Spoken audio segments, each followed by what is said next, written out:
Bom dia, queridos.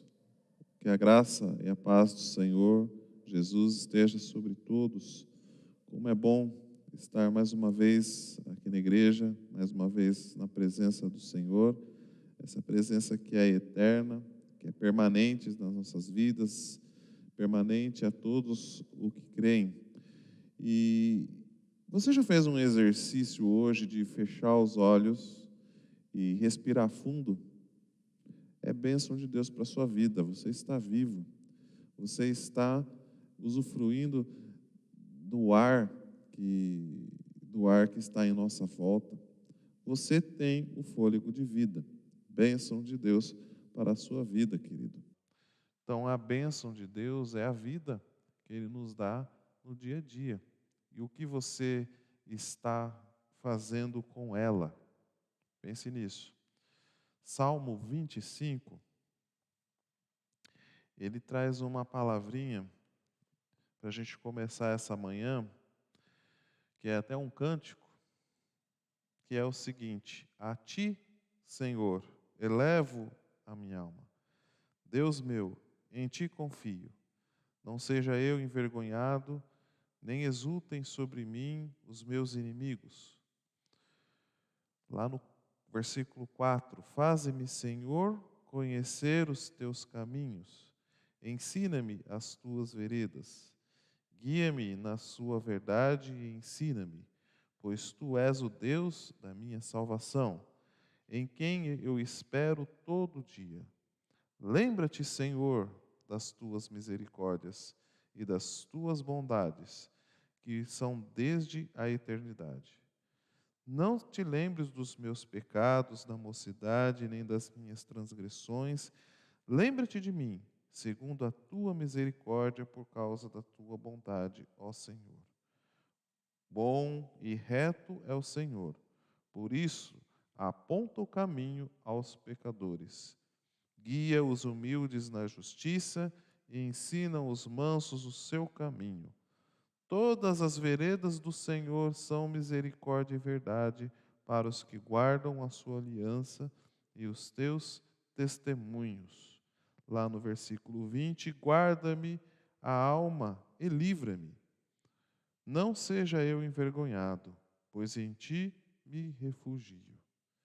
Que esse texto possa ser uma verdade para você, meu querido. Vamos nos achegando a mais uma semana e realmente que você esteja confiando nesse Deus. Como fala o versículo 2, eu confio no Senhor, que eu não seja envergonhado. E também uma posição de humildade, pois ele fala: Senhor, me ensina onde devo andar. Mostra o quê? Pedindo sabedoria no que deve ser feito. Reconhecendo que Deus, Ele encaminha as coisas. Ele mostra os caminhos. Mas para isso acontecer na nossa vida, a gente precisa ter sabedoria e precisa ter humildade. Reconhecer que nós não sabemos todas as coisas e que cremos no Senhor. E aqui ele também fala muito sobre misericórdia. E é justamente quando eu levanto, quando eu acordo, quando eu abro os meus olhos depois, por exemplo, de uma noite bem dormida e vejo, é misericórdia do Senhor estar acordando. Não é somente um ciclo da sua vida, não é somente o que o seu corpo reservou esse momento, mas Deus programou isso para você. Deus fez o seu corpo adormecer, se descansar, e a misericórdia dele fez você acordar. Querido, que essa semana você entregue os seus caminhos ao Senhor. Coloque diante dele tudo aquilo que você vai fazer. Peça sabedoria. Seja humilde em todos os seus atos. E saiba que a misericórdia do Senhor vai à frente. Ela é permanente, ela se renova a cada manhã. Feche os teus olhos e vamos dar graças ao Senhor por esse dia. Senhor, graças te damos, ó Pai, por esse dia que o Senhor nos dá. Graças te damos pelo ar que respiramos, graças te damos por podermos acordar de uma noite de sono, graças te damos, ó Pai, por tudo que o Senhor nos faz. Graças te damos pela tua misericórdia, pois o Senhor nos dá o alimento e o sustento dos nossos lares. Graças te damos, Senhor Deus,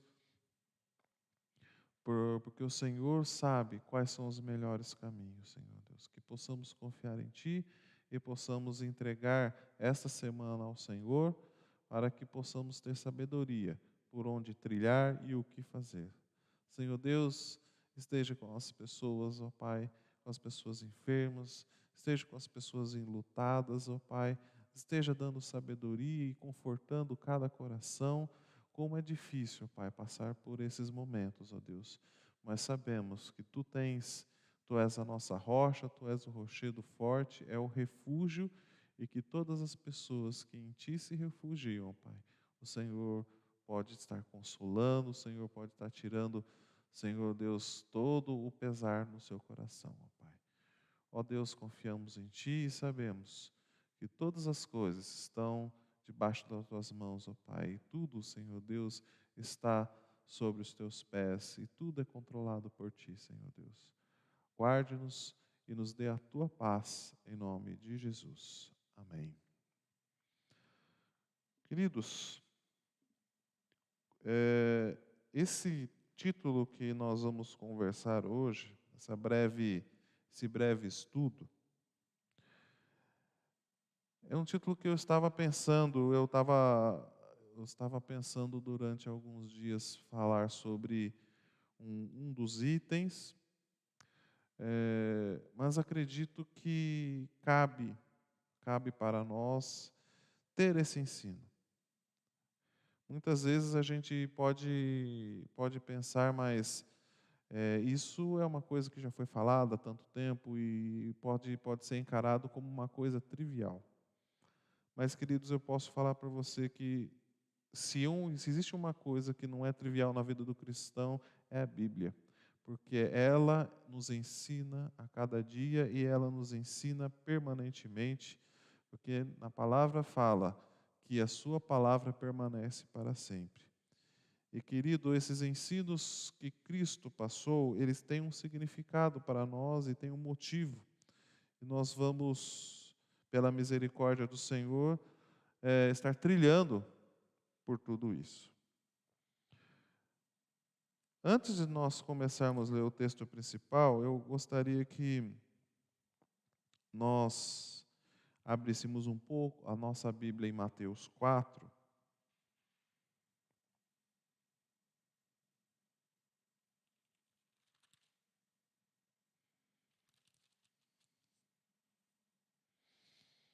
Mateus 4, no verso 12.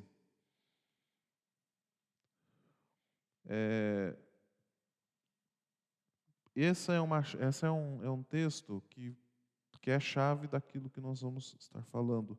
Então, verso 12 de Mateus 4 fala: ouvindo, porém, Jesus que João fora preso, retirou-se para a Galiléia.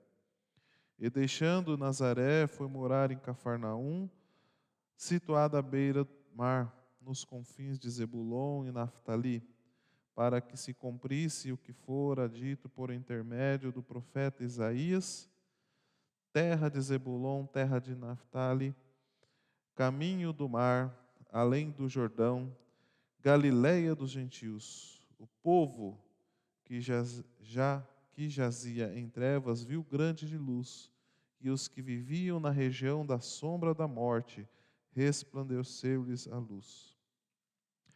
Daí por diante passou Jesus a pregar e dizer: arrependei-vos, porque está próximo o reino dos céus.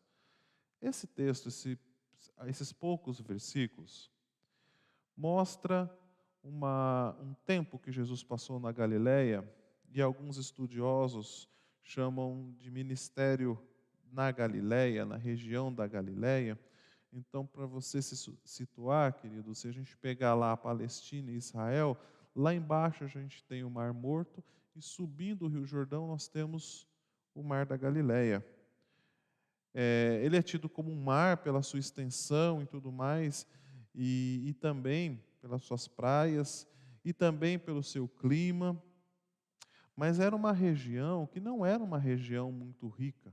Não era uma região como se fosse lá no Jordão, perto de Jericó, ou perto da grande Jerusalém, era uma região basicamente habitada por pessoas mais simples, por pescadores, mas lá Jesus implantou um ministério que foi impactante para as vidas. Nós temos que lembrar que Jesus, ele mesmo fala que ele veio para os humildes, ele veio para os pobres, ele veio para aquelas pessoas que estão desalentadas. Por quê? Pela simplicidade do seu coração, a aceitação sempre foi maior. Muitas vezes Jesus encontrava barreiras religiosas nos fariseus, saduceus da época, os religiosos, que já vinham com uma barreira pré-existente, que muitas vezes combatia Jesus e nunca tinha um coração pronto a ouvir. Pelo contrário, nessa região, Jesus sempre encontrou corações prontos a ouvir. E também porque na promessa, lá no profeta Isaías, lá do seu capítulo 9, 1, 2, Isaías, ele menciona essa ida de Jesus a essa região. Rapidamente, no livro de Isaías, capítulo 9, versículo 1 e 2, fala: mas para a terra que estava aflita não continuará a obscuridade. Deus, nos primeiros tempos, tomou desprezível a terra de Zebulon e a terra de Naftali, mas nos últimos tornará glorioso o caminho do mar, além do Jordão, Galiléia dos gentios. O povo que andava em trevas viu grande luz, e os que viviam na região da sombra da morte, resplandeceu-lhes a luz. Percebe a ligação? Mateus, se você ler o Evangelho de Mateus, vai ter sempre esses ganchos com os profetas, para trazer a memória de que tudo aquilo que foi anunciado lá atrás estava se cumprindo naquele momento. E além desse ministério atingir pessoas mais simples, era um ministério focado nas palavras, nas escrituras, nas promessas. Era uma promessa que foi colocada lá atrás de que a luz, ou seja, Jesus, iria para aquela região. Então, muitas coisas aconteceram, e se nós pegarmos de forma cronológica esse tempo que Jesus passou, lá em Cafarnaum, lá na região da Galileia, muitas coisas aconteceram. E por que será que aconteceram? Eu vou citar algumas só para nós nos basearmos. Aquela cura, a cura de um oficial, que Jesus fez a cura à distância, que o oficial veio e falou que Jesus poderia curar, e Jesus falou: vai, seu filho vive. E aí, quando estava retornando, o oficial vieram para ele e falou: seu filho está vivo. E o oficial falou: mas quando isso aconteceu? E quando falaram, ele percebeu que foi exatamente o momento em que Jesus falou que o filho dele estava vivendo. Então percebe que foi uma quebra de paradigma de Jesus estar atendendo um oficial. Não estava claro se era um oficial romano, um oficial mesmo dos judeus daquela região, né? Mas Jesus se manifestou dessa forma, né? Jesus também, ele curou muitas pessoas, inclusive a sogra de Pedro foi curada nessa região. Jesus também teve alguns embates quando os fariseus questionavam ele sobre jejum, né? Falou: nós jejuamos e fazemos isso e aquilo, os seus discípulos não fazem. Também foi nesse ministério que Jesus curou em sábado, por 2 vezes. Também, quando os discípulos e ele estavam passando por uma plantação de possivelmente milho, né? Os discípulos estavam colhendo espigas em um sábado. Jesus escolheu os discípulos nessa região. os 12 que iriam andar com ele por todo o ministério. E Jesus também se manifesta e reivindica, falando: olha, eu sou o Cristo, eu sou aquele que ensina com autoridade vindo do céu. Mas qual que seria esse preâmbulo, né? Porque eu quero falar de valores de Cristo para os cristãos, que está justamente presente no Sermão do Monte. Esses fatos, cronologicamente, antecederam o Sermão do Monte. Jesus tinha um propósito para isso. Se nós olharmos somente para esses pontos, para esses milagres e para essas atitudes que Jesus fez, podemos entender que Jesus quis impactar de alguma forma. Claro que as pessoas que estavam em volta, sedentas pela palavra e muitas pelos milagres de Jesus, elas foram impactadas positivamente. Elas viram uma coisa diferente, um ensino diferente do que aquilo que estava sendo ensinado. Mas Jesus não queria só isso. Jesus também queria que os religiosos fossem impactados. Em que sentido? Que eles se convertessem? Não. Que eles fossem impactados para aquilo que era ensinado por eles e confrontassem. Jesus não queria uma guerra, mas Jesus queria confrontar a palavra viva dele, que ele trazia, com o legalismo que era feito pelos fariseus, pelos religiosos. Então Jesus, quando começou a curar no sábado, quando começou as espigas serem colhidas no sábado, quando Jesus falava: olha, os seus pecados estão perdoados. Lembra que ele curou um coxo, ele falou: os seus pecados estão perdoados. E aí os fariseus levantaram: é blasfêmia, ele faz a blasfêmia tal.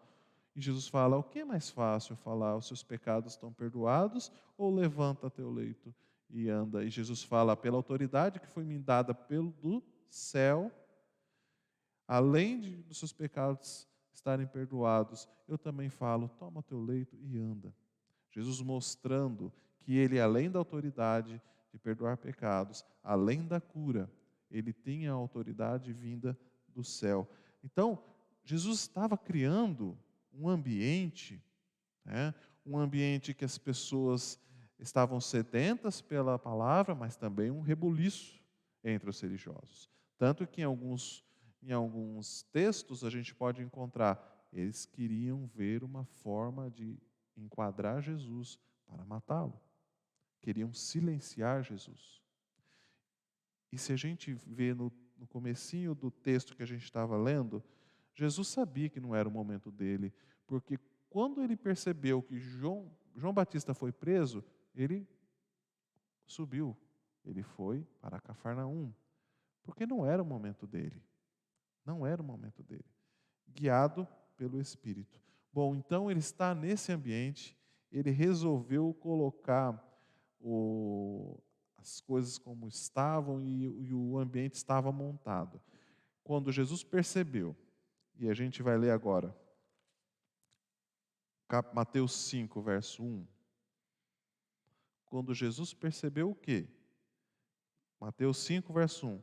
Vendo Jesus as multidões, subiu ao monte, e como se assentasse, aproximaram-se os seus discípulos, e ele passou a ensiná-los. Veja, Jesus não foi somente para Cafarnaum. Ele fez alguns atos de cura, atos de livramento, atos de confrontamento com os religiosos. E muitas pessoas foram atrás dele.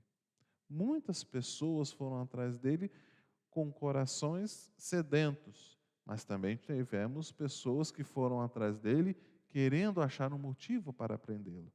Mas existia uma multidão em volta de Jesus. E quando Jesus viu essa multidão, ele simplesmente falou: agora é o momento de sentar e colocar tudo aquilo o que eu quero para essas pessoas. Tanto que sentou e passou a ensiná-los. Querido, esse gesto, que às vezes pode ser tão simples, é uma coisa que, olha, que a gente tem que pensar. Pensa, Jesus se assentou. Todo esse tempo, Jesus passou andando, caminhando, cidade por cidade, curando, tal, mas naquele momento Jesus se assentou e passou a ensinar. Esta palavra não está muito clara, falando se foi ensinar aos discípulos ou foi ensinar à multidão e os discípulos. Eu prefiro a segunda opção, que Jesus foi ensinar a todos. Então, queridos, Jesus se assentou e passou a ensinar. Esta é uma expressão que ela é verdadeira até hoje. O Sermão do Monte ele começa no capítulo 5 e vai até o capítulo 7. São 3 capítulos de puro ensinamento sobre a vida cristã. E é a base para que nós tenhamos uma vida cristã em qualquer momento da nossa vida, seja com pandemia ou sem pandemia, seja pessoa moço, seja criança, seja pessoa idosa, seja pessoa adulta, qualquer um. E nós vamos dar uma pincelada, porque não tem como nós aprofundarmos muito sobre cada ponto aqui, mas vamos dar uma pincelada sobre todos os ensinamentos de Jesus nesse Sermão do Monte. E Jesus, é interessante que Jesus ele separou, e eu separei aqui também, em 4 pontos, quatro pontos aqui. Né? 4 pontos que Jesus falou. O primeiro ponto, ele tratou sobre a identidade do seguidor de Cristo. O segundo ponto, ele fala sobre o relacionamento com Cristo ou com Deus. O terceiro ponto, ele vai falar sobre a santificação e o relacionamento. E o quarto ponto, ele fala sobre os cuidados que o cristão deve ter.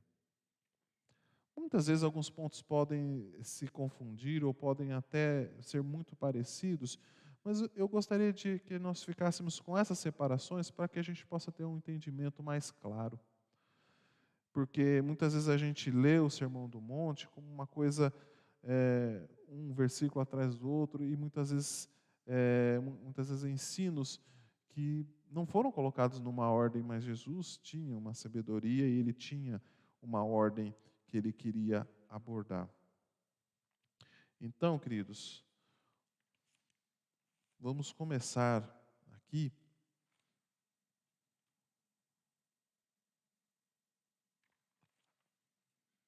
sobre o primeiro ponto que eu gostaria que nós falássemos, que é a identificação do cristão.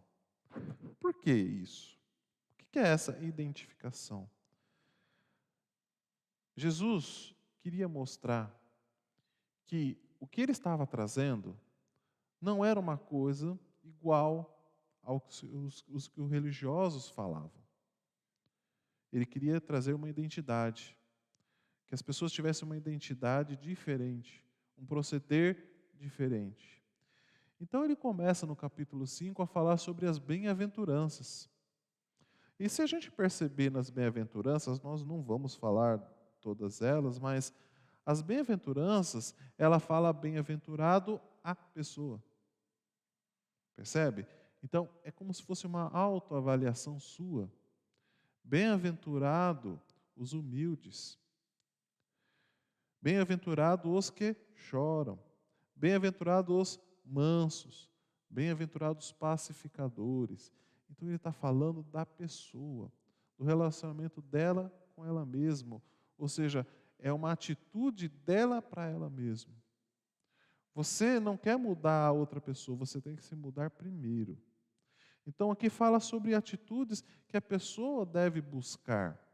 Então são várias atitudes aqui que muitas vezes não eram atitudes da época e muitas vezes não é atitudes que nós temos conosco mesmo, né, no relacionamento. Nós somos pacificadores, por exemplo, né, ou gostamos de jogar um pouco mais de gasolina em algo que está ocorrendo. Nós somos humildes no nosso dia a dia? Nós damos graças a Deus por estarmos sendo perseguidos por algo que nós falamos? Então, olha, são procederes nossos, que muitas vezes temos que mudar. Jesus continua também falando de alguns outros valores, além dessas bem-aventuranças, mas também ele fala sobre ser sal. Ou seja, sal e luz, para dar diferença. E aí ele cita, primeiro falando do sal, o sal tem que dar sabor, o sal tem que dar diferença, senão vai ser pisado. A luz tem que fazer diferença. Você não vai pegar a luz e colocar debaixo de um lugar para ele não iluminar nada, você vai colocar no lugar mais alto. Se nós vemos aqui a iluminação tão bem feita aqui pelo Tiago, nós vamos ver que as luzes estão ajustadas de forma que tenha uma perfeita luminosidade. Então, queridos, Jesus que estava mostrando isso. Você não quer fazer diferença? Você não pode ser moita. Você tem que estar posicionado, você tem que colocar de alguma forma para que todos vejam. Então, essa é a identidade do cristão. É o seu proceder perante as situações, perante as ocorrências, mas é o ser sal e luz, é o fazer a diferença. Esse é o ponto de ter a identidade do cristão. E você vai poder desfrutar disso se você olhar com cuidado. Cada passagem que começa no capítulo 5 e vai até o versículo 16 desse capítulo 5. As bem-aventuranças, o sal e a luz do mundo. Lembra da história de Nicodemos e o jovem rico? Nicodemos foi lá procurar Jesus à noite, para ninguém ver. E Nicodemos foi com uma esperança, falando: o que é possível fazer para ir para a vida eterna, ter a vida eterna? E Jesus, você precisa nascer de novo. E aí ele não entendeu. Ou seja, ele estava tendo olhos, olhando para coisas que eram terrenas. Ele não conseguia entender aquilo que Jesus estava falando. O jovem rico, ele veio com o intuito de: Senhor, eu já faço todas as coisas que os religiosos me pedem para fazer, que as leis pedem para fazer. E Jesus fala: falta-lhe uma coisa. Pegue todas as suas coisas, dê aos pobres e me siga. E o jovem rico saiu cabisbaixo, porque era dono de muitas posses. Então, queridos, olha só, essas bem-aventuranças, o ser o sal e ser a luz, elas trazem coisas impactantes para a nossa vida, porque mudam o nosso jeito de ser, mudam o nosso jeito de ver os valores, mudam o nosso jeito de ter atitudes diante das pessoas. Essa tem que ser a nossa identidade. O segundo conjunto aqui de valores, o segundo ponto que eu coloquei, é o relacionamento com o próximo. Então, Jesus falou sobre a identidade e agora é o relacionamento com o próximo. E a base de tudo isso é o que nós lemos também. Jesus se baseou muito nos 10 mandamentos: amar o próximo como a ti mesmo. E Jesus começa a colocar alguns valores. Então, o primeiro que ele fala sobre o homicídio, o relacionamento quando extrapola e quando uma pessoa resolve atentar contra a vida de outra pessoa. E Jesus fala o seguinte: olha, na lei estava falando, não matarás. Perfeito, você não deve matar. Mas se por nenhuma razão você chegar e insultar o seu próximo, insultar o seu irmão, você matou. Ah, mas como que matou? Eu não tirei sangue dele. Jesus está ampliando a lei, falando também sobre o relacionamento com o próximo. Então, muitas vezes, nós não olhamos o próximo como uma pessoa que deveria ser o nosso próximo, mas colocamos ela como um inimigo, como uma pessoa e que não merece nenhuma misericórdia. Então, Jesus fala o seguinte: olha, você muitas vezes fala tolo para o seu irmão, burro. Cuidado com o que você fala. Cuidado com essas palavras de maldição que você está falando. Se você tem algo com o seu irmão, com o seu próximo, vai lá rapidamente e conserta isso. Conserte tudo isso, para que o seu relacionamento com ele volte a ser franco, volte a ser normal. Então Jesus não queria separação entre as pessoas. Jesus estava exortando o quê? Que as pessoas tenham um relacionamento bom, um relacionamento sério, verdadeiro, não baseado em insultos, e um relacionamento em que, se você pisou na bola, ou o seu próximo, o seu querido pisou na bola com você, você vai lá e se reconcilie com ele. Jesus também falou sobre o matrimônio, sobre a fidelidade no matrimônio, quando ele aborda sobre o adultério. Lembra? Jesus estava falando sobre os 10 mandamentos. E lá nos 10 mandamentos tem um dos mandamentos que é: não adulterarás. Ou seja, não ser infiel à sua esposa. Mas Jesus amplia e fala: se você olhar para uma outra mulher com sentimentos impuros no seu coração, querido, você já adulterou com ela. Por que Jesus está falando isso? Por que ele está mencionando essa forma que, para muitas pessoas, isso até é normal, é simples, é uma coisa que não tem nenhum problema? Porque o pecado, se nós lembrarmos de Caim, o pecado, ele se instala primeiro no coração e na mente e depois se transforma em ação. Se você está olhando para uma mulher, desejando e cobiçando ela, fortemente você vai estar colocando esse pecado no seu coração, e é por um instante, uma coisa, qualquer momento aquilo pode virar uma ação. Então não deixe que o pensamento errado tome conta do seu coração. Vigie o seu pensamento. Vigie aquilo que você está pensando de outra pessoa. Peça misericórdia para o Senhor e Ele pode te ajudar a estar passando por muitas vezes, por esse momento na sua vida. E Jesus continua falando: olha, cuidado com o que você fala para outra pessoa. Eu juro. Ah, mas eu juro isso, eu juro aquilo. E muitas vezes você fala: só estou fazendo por fazer. É o juro falso. Jesus está colocando um ensinamento que, olha, a sua palavra tem peso. Não jogue ela no lixo. Não jogue essa questão de promessa. A gente usa muitas vezes no dia 1º de janeiro, né? Eu prometo solenemente, nesse ano, emagrecer. E aí a gente vê que logo em seguida a gente vai por tudo água abaixo. Então, se nós agimos dessa maneira, o que vai acontecer no nosso dia a dia? A gente não vai levar a sério aquilo muitas vezes que a gente está prometendo. E as palavras que saem da nossa boca, elas têm um peso. Tem um peso para os seus filhos, tem um peso para a sua esposa, tem um peso para os seus amigos. Então, o que você cumprir, o que você prometer, cumpra. Não jure falsamente. Jesus está falando também sobre a vingança, que naquele momento imperava o olho por olho, dente por dente. Está lá em Levítico, que você pode estar olhando com o devido tempo.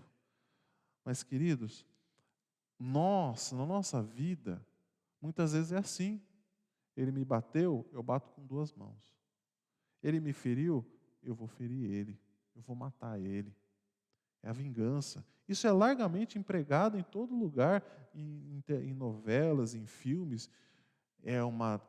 Como que até eles têm uma expressão, é a velha e doce vingança.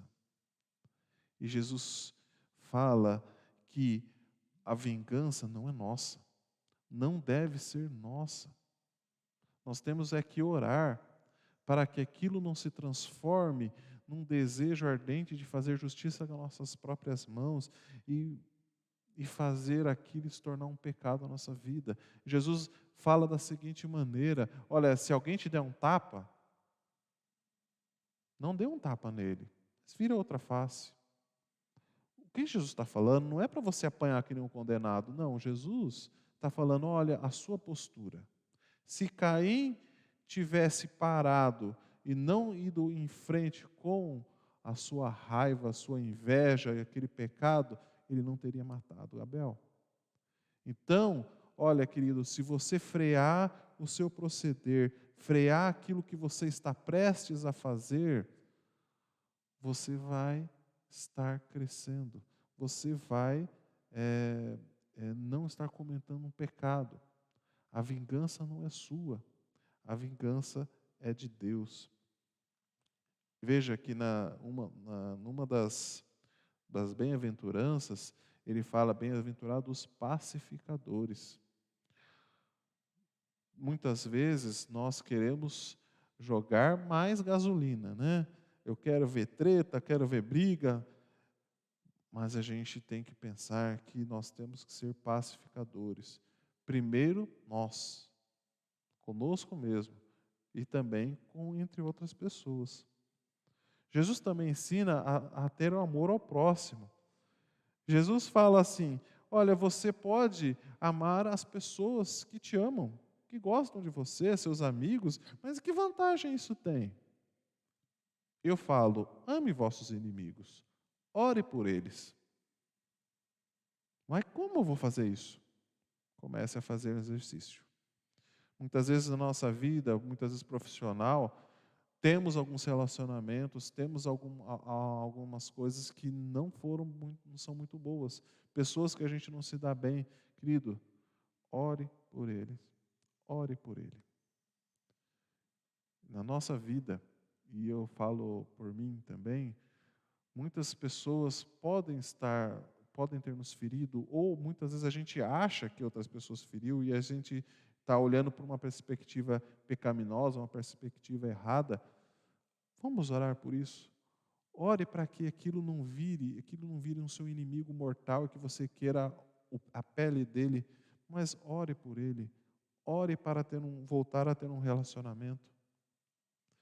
Então, querido, orar às pessoas que nos perseguem, orar pelos nossos inimigos, é um dos ensinamentos que Jesus nos traz.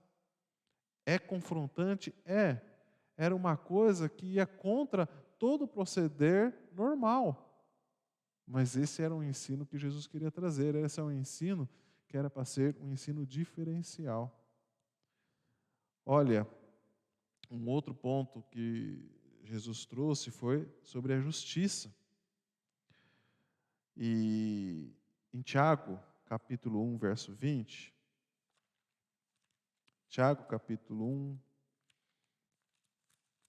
verso 20,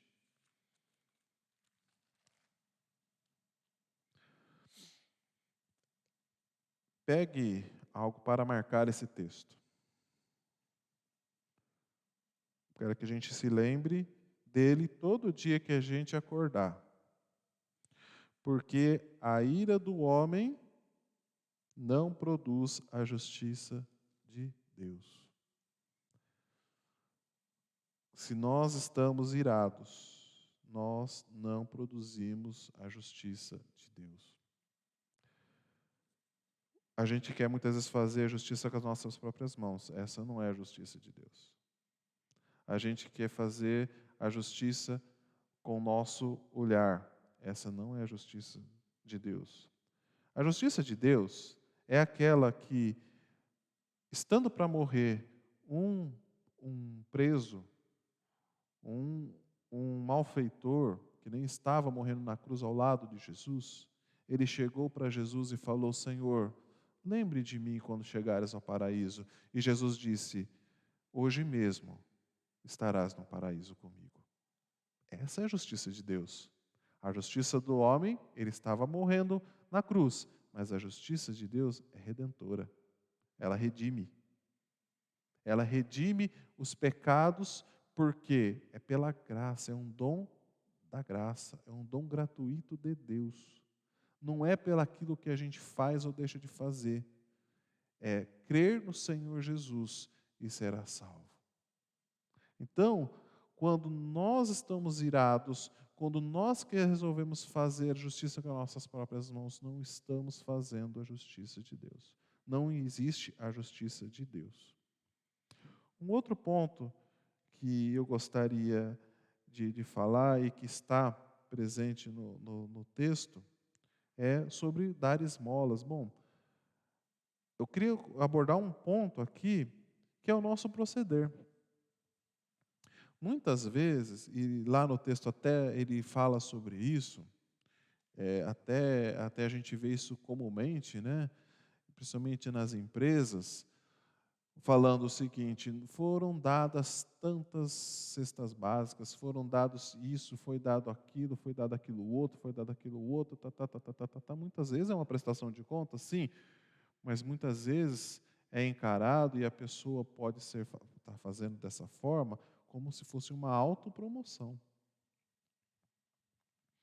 Então, quando uma pessoa faz isso, né, a outra pessoa que recebeu, ela foi abençoada, mas ela está fazendo algo, ou seja, buscando uma autopromoção, buscando a sua glória, buscando uma atitude de vanglória, e isto é um pecado, não é ser humilde. Jesus traz uma outra leitura, ele fala, olha, o que a sua mão direita fizer, você ignora a esquerda. Ou seja, você está fazendo algo para alguém, não espere algo em troca. E muitas vezes a nossa vida não é dessa forma. Mas, queridos, quando a gente faz algo sem esperar nada em troca, as bênçãos vêm no momento certo, de uma forma que você nem sabe. E eu falo com conhecimento de causa. Porque quando a gente faz algo, esperando algo em troca, esperando ser reconhecido, querido, a gente está esperando ser reconhecido pelos homens, isso é a pior coisa que existe. Não entre nesse caminho. Espere o reconhecimento de Deus no tempo dele. E se ele quiser também. O que a sua mão direita fazer, não espere nada em troca. E você vai ter uma paz de espírito muito grande, porque a gente se frustra. Quando a gente faz para os outros, ou seja isso em casa, ou seja principalmente na vida profissional, a gente está esperando uma promoção, esperando ser notado. E se a gente notar isso na internet, não é muitas vezes o que a gente procura?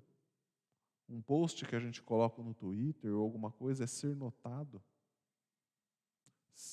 Que as pessoas falem daquilo que a gente está colocando, que as pessoas deem likes, é buscar ser notado. Então, querido, o que nós estamos fazendo neste mundo, façamos sem esperar nada em troca. Mais bem-aventurado é dar do que receber. Você está abençoando a pessoa, você receberá o seu galardão vindo do céu e não de outra pessoa. Então, que possamos ter essa atitude, querido, que possamos abençoar a vida das outras pessoas, sim, mas sem esperar nada em troca. Que o nosso trabalho seja feito da melhor forma possível, que nem está em Colossenses, tudo que fizer, seja de palavra ou ação, fazer como para o Senhor, dando a Ele graças a Deus Pai, e não esperando nada em troca.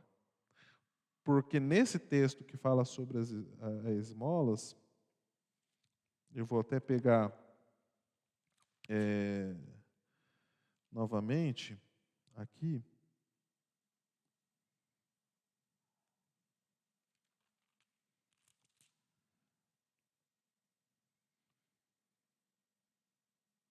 No capítulo 6, verso 3. Olha o que Jesus fala.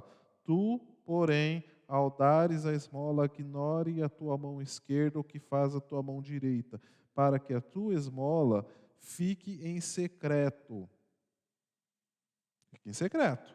E o teu Pai, Senhor, Deus, Pai com letra maiúscula, que vê em secreto, te recompensará. Quando? Não dá para saber. Mas esse é o lance. Essa é a questão. Você faz não esperando algo em troca, mas faz porque está no seu coração. Mas faz porque você está querendo agradar ao Senhor e não a pessoa. E não o que está ao seu lado. E querido, nós somos muito abençoados e veremos mais felizes se nós fizermos todas as coisas como para o Senhor, fazendo as coisas da melhor maneira possível, não esperando, não almejando nada em troca. O terceiro ponto que essa terceira divisão que Jesus faz no Sermão do Monte é o relacionamento seu com Deus e a sua santificação. Então, ele já começa falando sobre a oração, falando como você deve orar. Ele até menciona no capítulo 6, verso 9, o exemplo da oração dominical. Mas no verso 5, ele cita um fato que muitas vezes a gente se preocupa. Como eu devo orar? Como que é orar? Então, a primeira coisa que Jesus fala é a sua atitude. A oração, você deve buscar algo para você com Deus. Um lugar seu com Deus. É claro que podemos orar na igreja, podemos orar em casa, agradecer a comida, orar com os nossos familiares. A oração que Jesus está ensinando aqui é uma oração de comunhão com Deus. Você vai no seu quarto, em secreto, de novo a palavra secreto, e você vai conversar com Deus. Você não vai usar de repetições. Aqui fala sobre não usar de vãs repetições. Vãs, ou seja, de qualquer forma, simplesmente repetindo. Não. Você pode orar pelo mesmo motivo. Sim. Você pode interceder. Sim. Isso não é vã repetição. Mas Jesus está falando, olha, converse. Tenha um relacionamento de conversa. Então, mudando muitas vezes aquilo que é pregado em algumas religiões e naquela época. Que quem intercedia pelas pessoas era o sacerdote, quando levava a sua oferta. Jesus está falando de outra forma. Olha, você pode conversar com Deus diretamente, você com Ele. Então, ter esse relacionamento de oração. Também ele aborda sobre o jejum. Por que nós jejuamos? Basicamente, jejuamos para submeter nosso corpo carnal e a nossa alma, nossos pensamentos, à vontade do Espírito, à vontade de Deus. Você submete a um momento de alguma coisa que você tira, de algum prazer mundano, para que o Espírito seja cheio, para que você encha o seu espírito, para que você esteja com uma comunhão espiritual muito maior. Ele deve ser encarado secretamente também. Não é para aparecer para os outros, ele está jejuando, hein? Não, eu não vou comer nada agora porque estou em jejum. Jesus fala exatamente o seguinte, olha, você, quando jejuar, você vai fazer um relacionamento seu comigo. Ele tem que ser feito dessa forma. Lá no verso 18 do capítulo 6, ele fala, o seu pai em secreto, o teu pai que vem em secreto te recompensará. De novo, novamente isso. Se você estiver simplesmente jejuando para outras pessoas verem que você está jejuando, você não está fazendo de acordo com o que Jesus fala. Isso não está te abençoando. Jesus também fala sobre ter tesouros na terra, mas tesouros celestiais, buscar tesouros no céu. Não almejar nem riqueza, nem nada aqui. Lembra, Jesus pode te dar a bênção, Jesus pode te dar a responsabilidade de ser um mordomo de muitas posses. Mas Jesus não quer que você seja uma pessoa voltada, direcionada ao dinheiro. Ele quer que você ajunte tesouros no céu, onde nenhum ladrão vem roubar, onde a inflação não come o seu dinheiro, como fala lá em Colossenses. Quando, lá em Colossenses 3:2, devemos pensar nas coisas do alto, não nas coisas da terra. Pensar nos valores do alto, não nas coisas aqui da terra. Jesus, falando também sobre o relacionamento com Ele fala sobre os nossos olhos. Lá atrás, Ele já estava falando sobre isso. Nós podemos ver também, ter uma relação disso com o que a gente viu sobre, por exemplo, adultério. Lembra de Betseba, de Davi? Como que é a história? Estava Davi lá no terraço do seu castelo, passeando, e quando viu Betseba tomando banho, e aquilo, o fato de ver, o pensamento virou um pecado, implantou no seu coração, e ele cometeu adultério e cometeu um homicídio. Então, os olhos, a gente tem que tomar cuidado com o que os nossos olhos veem. Isso faz parte do processo de santificação, porque isso não acontece de uma hora para outra. Porque os nossos olhos veem coisas muito mais rápidas e o nosso cérebro computa coisas muito mais rápido do que quando a gente pode falar, opa, peraí, a gente não consegue colocar um filtro rapidamente, só o Espírito pode atuar nisso, né, nesse lado conosco. Então, Jesus faz uma analogia de que seus olhos são a lanterna, a lâmpada do seu corpo. Se os seus olhos são voltados para as coisas boas, vai ser bênção. Mas se seus olhos são voltados para as trevas, para a escuridão, para coisas erradas, ele vai refletir no seu corpo e o seu corpo será uma trevas tremenda.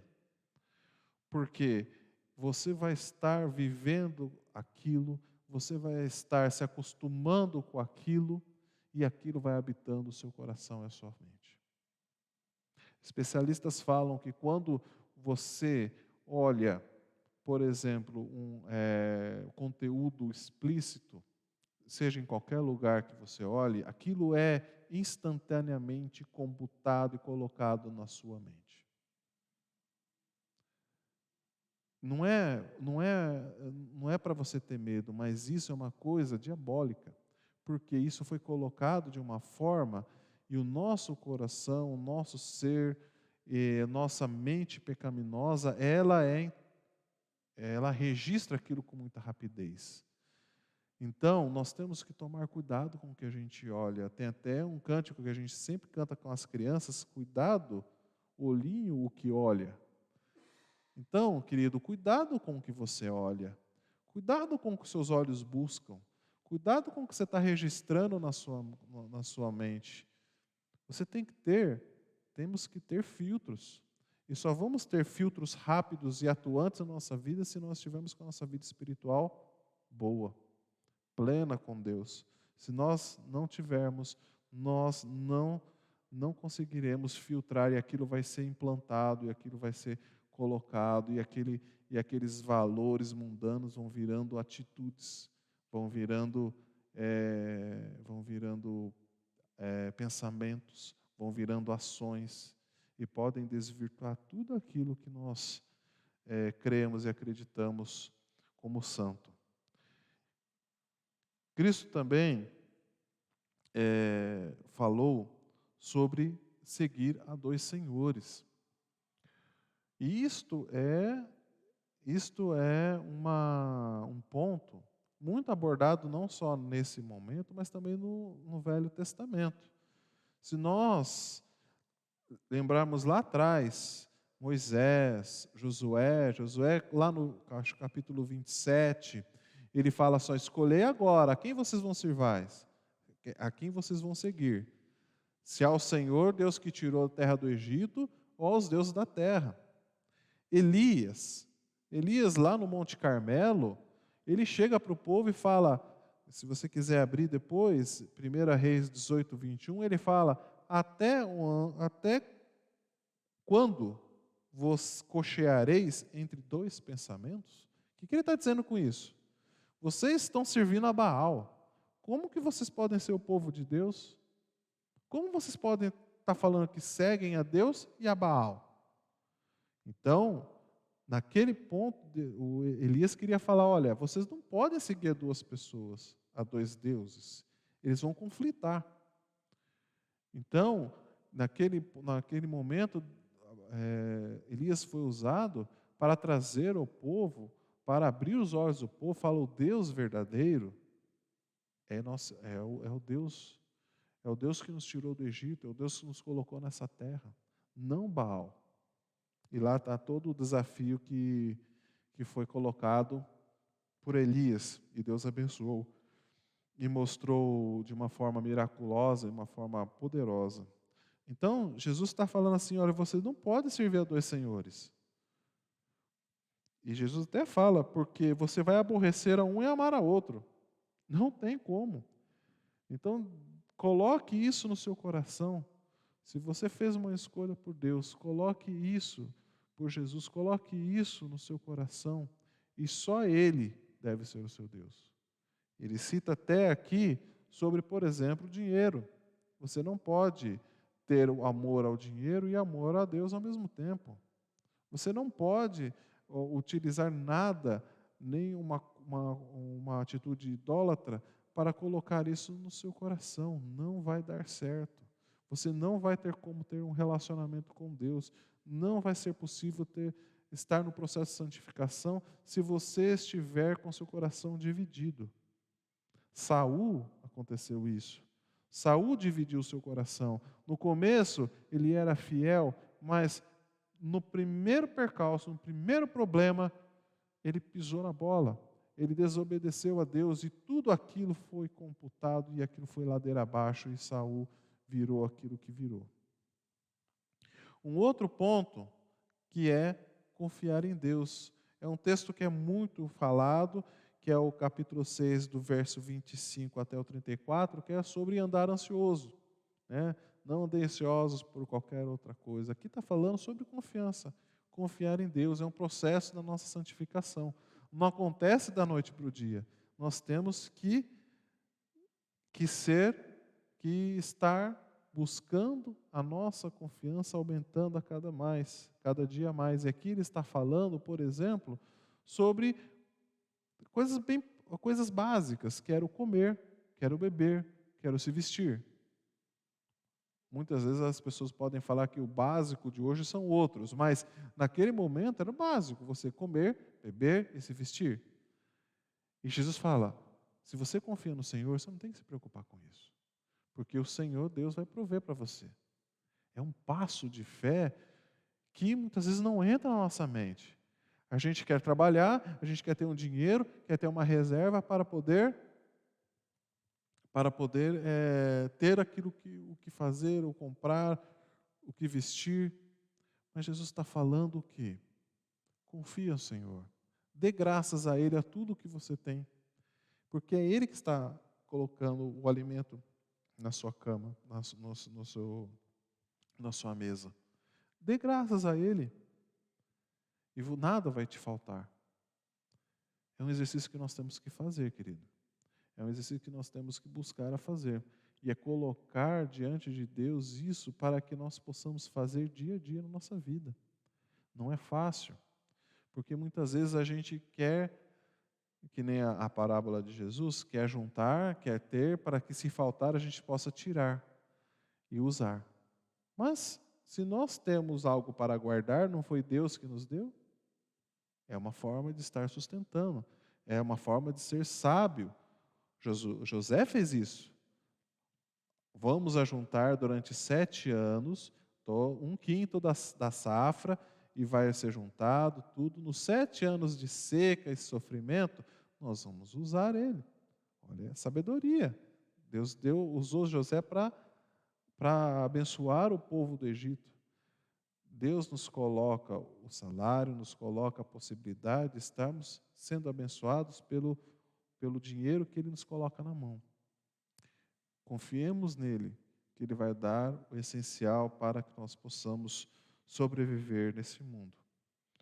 Eu não vou entrar nos detalhes, porque é um texto bem conhecido, mas a mensagem que Jesus quer trazer nesse texto é a confiança.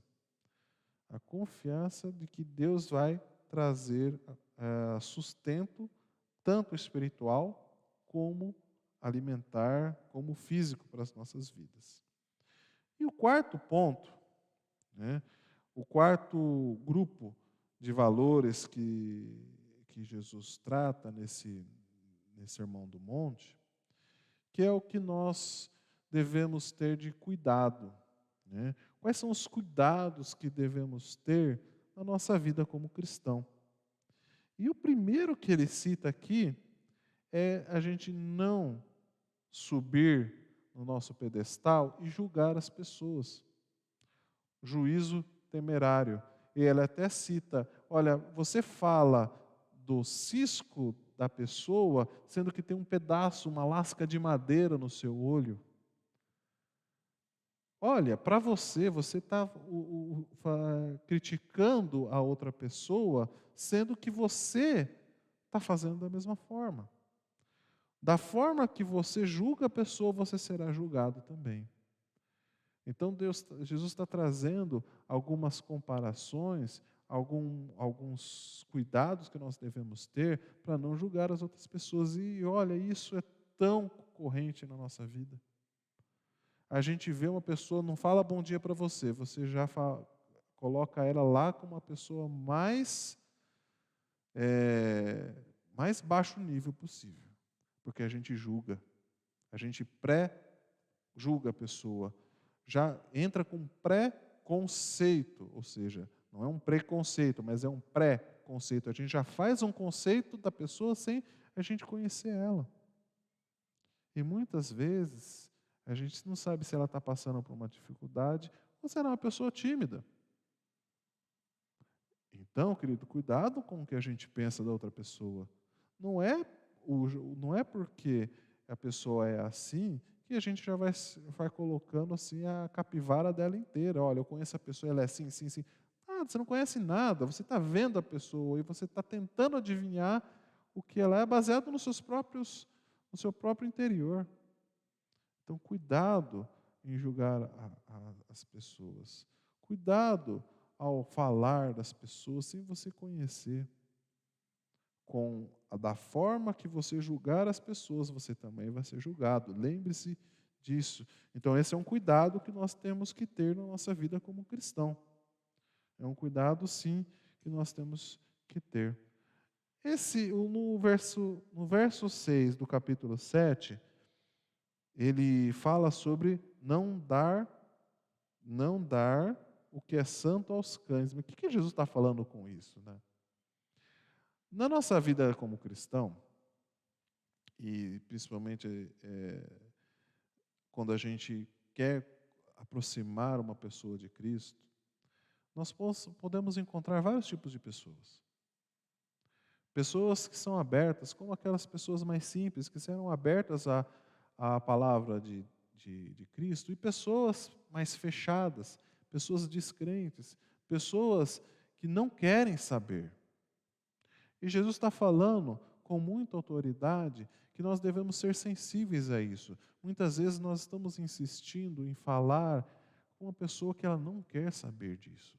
Ela é uma descrente e ela não vai voltar atrás. Deus sabe todas as coisas, queridos, mas a gente tem que tomar cuidado se a gente está investindo aquele tempo numa pessoa que pode ser uma pessoa descrente e totalmente averso. Existem pessoas assim. E Jesus mesmo falou, temos que tomar cuidado em quem nós vamos colocar, para quem nós vamos falar. Se aquilo vai ser bênção para a pessoa, ou se vai ser simplesmente uma atitude de que você vai estar, que você pode estar sofrendo mais, se cobrando mais, sendo que ela não quer ouvir sobre isso. Jesus, quando falava às pessoas mais simples, Ele não buscava, muitas vezes, falar para os fariseus. Ele não buscava, você pode ver. Porque os fariseus já vinham com um preconceito de Cristo. Com um preconceito de não estar ouvindo aquilo que Cristo. Eles queriam matá-lo.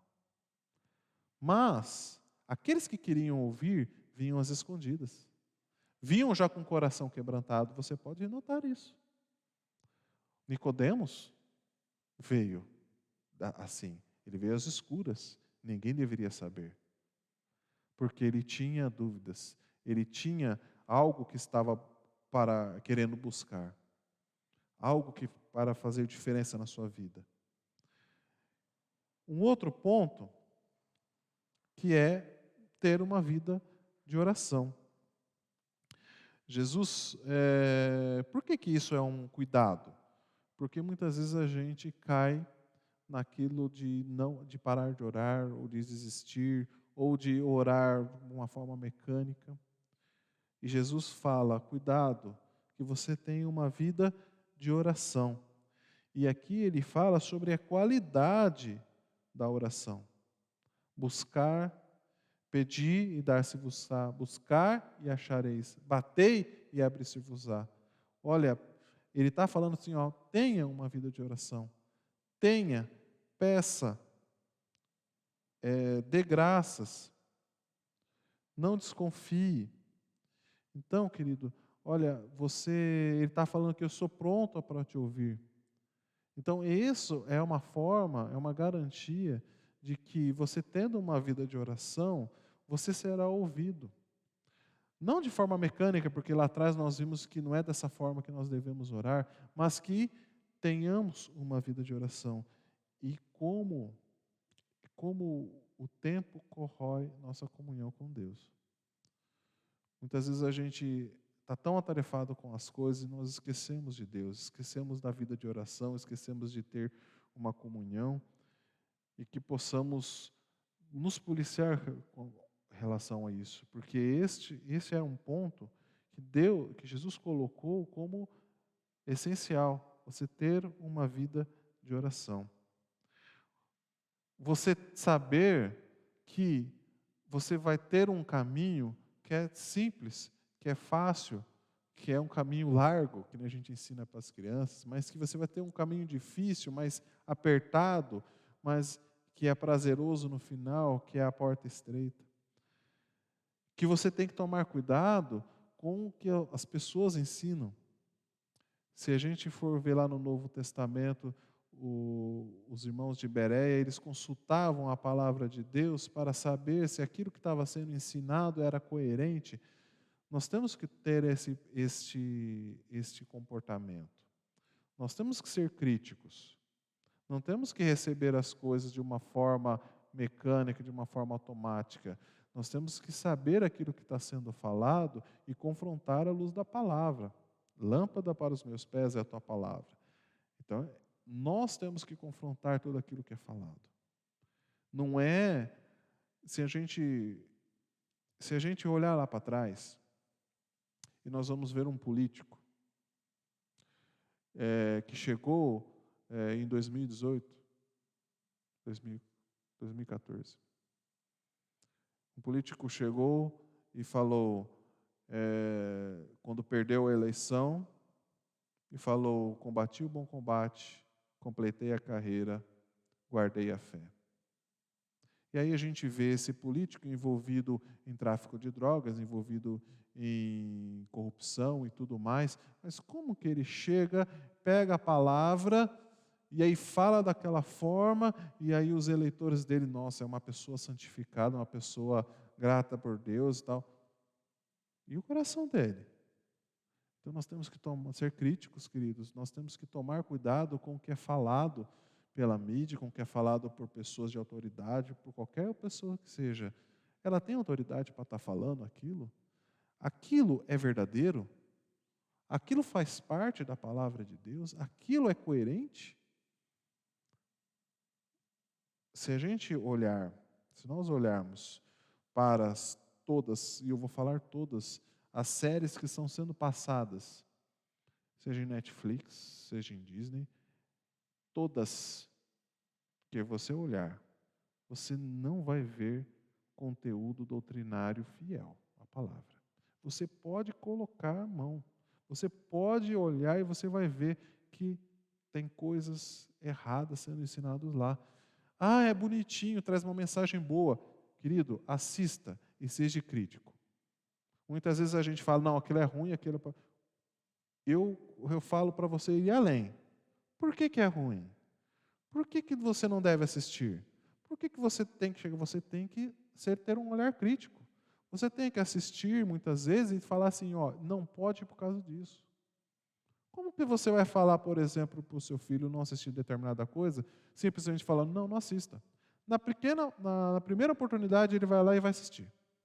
É melhor ouvir de você falar, não assista por causa que tem esse conteúdo, tem esse conteúdo, tem esse conteúdo. Não é correto. Então, querido, seja a pessoa que tenha o espírito crítico sobre tudo aquilo que passa na televisão, tudo aquilo que passa na internet. Você tem que saber o porquê. Ah, mas eu vou assistir. Assista com olhar crítico, querido. Assista com aquilo que está confrontando com a palavra de Deus. Daniel e os amigos dele estavam presos aonde? Estavam cativos na Babilônia, um lugar pecaminoso. E lá naquele momento, eles sabiam distinguir aquilo que era o certo e o que era errado, mas eles estavam vivendo no mesmo ambiente. Eles não estavam afastados. Mas quando eles tinham a palavra de Deus, eles sabiam aquilo que Deus queria e confrontavam à luz do que aquilo que estava sendo feito, eles podiam falar, não, isso é errado, isso é o certo. Então, querido, temos que tomar cuidado com falsos profetas, falsos ensinos. Pintam-se coisas boas, mas na realidade não são boas. Então, querido, nós temos que ser críticos, sim. Temos que criticar e temos que saber aquilo que entra no nosso ouvido, aquilo que nós vemos e confrontar com a luz da palavra. E para concluir, Jesus termina falando sobre os fundamentos. E se nós olharmos lá no verso 24 do capítulo 7, ele fala o seguinte, ele começa falando, todo aquele, pois que ouve as minhas palavras e as pratica, será comparado ao homem prudente que edificou a sua casa sobre a rocha. Muitas vezes, a gente usa essa passagem como uma parábola. Muitas vezes, a gente utiliza essa passagem como ser fiel a Deus. Jesus está descrevendo essa passagem como um fecho do seu sermão. Se você escutou tudo aquilo que eu falei e pratica, você será como uma casa feita em cima da rocha. Porque vai vir os problemas, vai vir as tentações, vai vir todas as intempéries e você vai se manter firme. Mas se você só ouviu, lembre-se que ele estava falando para os discípulos, estava falando para aquela multidão. Mas se você só ouviu e não deu atenção, nesse momento eu acho que ele deve estar olhando até para os fariseus lá, não está dando atenção, você vai ser como uma casa que foi feita na areia, que vai vir tudo aquilo e vai ser destruído. Então, querido, que nós possamos pegar esses ensinamentos do Sermão do Monte. Leia esses 3 capítulos na sua casa, com mais atenção, e traga aquilo de ensino para a sua vida. E busque praticar aquilo na sua vida, querido. Eu quero buscar e eu quero almejar, eu quero ter isso e praticar na minha vida. Que você também busque e pratique isso na sua vida, querido, para que nós possamos ser uma pessoa que seja fortalecida, criando nossos fundamentos de uma forma que nada vai poder ir contra nós. Jesus estava ensinando de uma forma muito simples, uma forma que as pessoas entendiam, e esse ensinamento, eu tenho certeza, ele vai entrar no nosso coração. que possamos ter esse ensinamento, ter esse ensino no nosso coração, presente na nossa vida. Que Deus te abençoe, querido. Vamos ter uma oração nesse momento?